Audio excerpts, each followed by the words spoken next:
My name's Greg Roberts. I'm a local historian from New Richmond, Ohio. I am the vice president of the local historic society, Historic New Richmond Incorporated.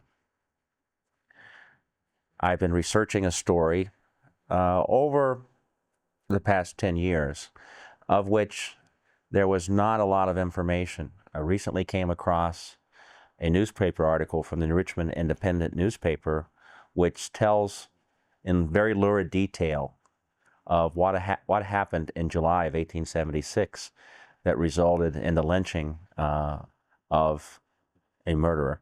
This story occurred in July of 1876, specifically the weekend of July 8th and 9th. It is just a few days after the country had been celebrating its centennial.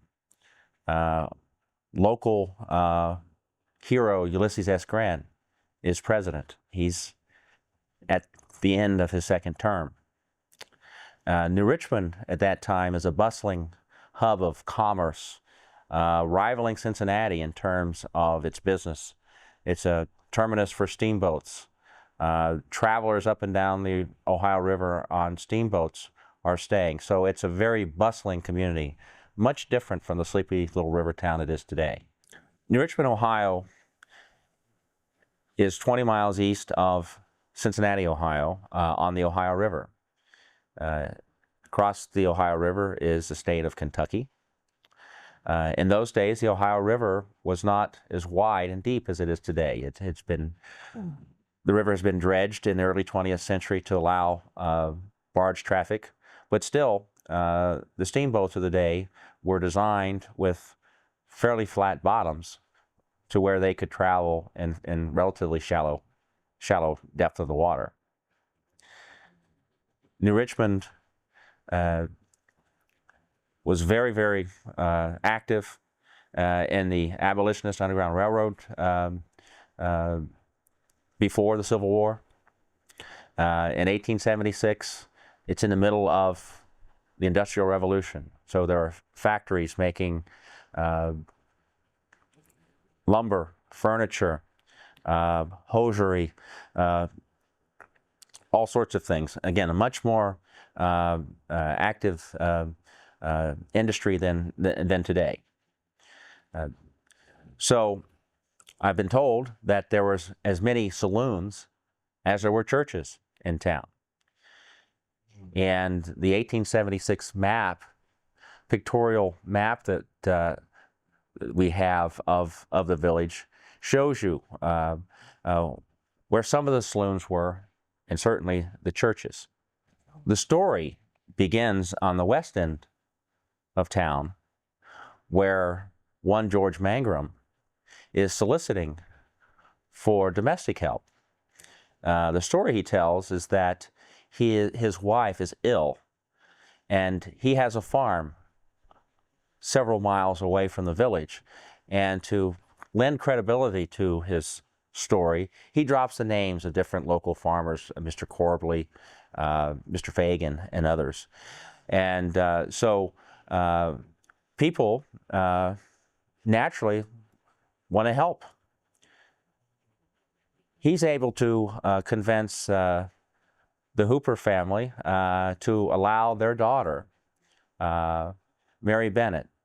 Mary Bennett had been estranged from her husband. She's 22 years old, living with her mother and father.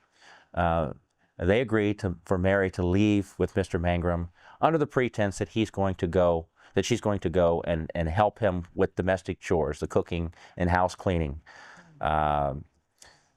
So Mary leaves with George Mangram, and last time she's seen, she's crossing through a cornfield near where Pond Run Road is today. Here in the Ohio River Valley, in the summer months, the heat can be sweltering. It was in the 90s, according to the newspaper article, when these events occur. So again, no air conditioning, not the type of sanitation we have today. So it's a different environment than what we see today. However, one thing has stayed the same, unless you believe in global warming, it was hot. The humidity typically here in Ohio Valley reaches 70–80%.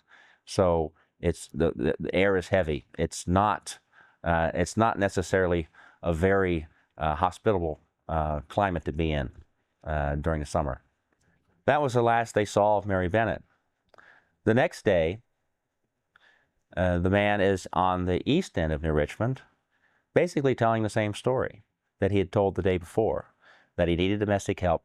This time, his farm was located toward the east side of the village, again, several miles away. And again, the same thing. He dropped the names of Mr. Bainham, Mr. Corbin, and other farmers in the area to lend his story credibility. And this time, the Abbott family allowed their daughter, Amanda, a 17-year-old girl, to go with Mangram, again, presumably to help provide domestic help to his farm somewhere beyond Clermontville, Ohio. They proceed up the river road, and then once they reach Clermontville, they go by the old Parker Academy, and about a quarter of a mile, they stop, and Mangram proceeds to attack her. According to her own testimony later, he raped her several times, choked her until she was unconscious, and left her for dead. Now, Amanda didn't die. That's why we know the story. Who knows how many victims he could have had if Amanda hadn't survived and could come back, was able to come back to the village and identify Mangram. Mangram was immediately thrown in the jail in New Richmond. A mob formed. The story had gotten out. The parents, the Hoopers, the parents of the first missing gal, Mary, identified him and said, that's the man. So immediately cries went out to hang him. Constable Fitzpatrick cautioned and said that, yes, while Mary Bennett was missing, there was no evidence of a crime. So he tried to calm the crowd down, which he was relatively successful. Search immediately went out for Mary and turned up nothing. They couldn't find her. So it's now Saturday night, and the crowd is restless again. A mob, they say, as large as 400 people, formed around the jailhouse, demanding that he be released to hang him. They broke into the jail. They grabbed a battering ram from the firehouse, which is adjacent to the jail room. They knocked the front door of the jailhouse down with relative ease. The jail cell provided more of a challenge. They took a crowbar and were eventually able to break the lock off the jail cell. They grabbed Mangram, took him across the street to the yard of a German lady by the name of Kautz. Mrs. Kautz pleaded with the mob not to desecrate her yard. According to the newspaper article, she pleaded as only a woman could. There's oral history in Richmond that said that she was armed with a shotgun and said, "You're not going to do it here." So the crowd relented. They took Mangram to Forest Park and proceeded up the Richmond-Nicholsville Pike, where they strung the rope around his neck, pulled him up the largest elm tree adjacent to the road, and there he hung until he died. The next morning, the coroner took the body down, and they buried him in a family cemetery, a private cemetery known as the Collard Family Cemetery, about a half a mile from where the lynching had occurred. Now, after the lynching, they still had not found the body or the personage of Mary Bennett. A old farmer, Farmer Corbley, had remembered seeing them last on that Friday passing through his field.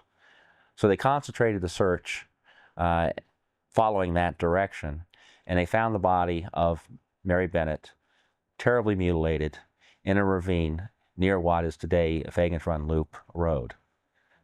They brought the body back to New Richmond, and this is Sunday.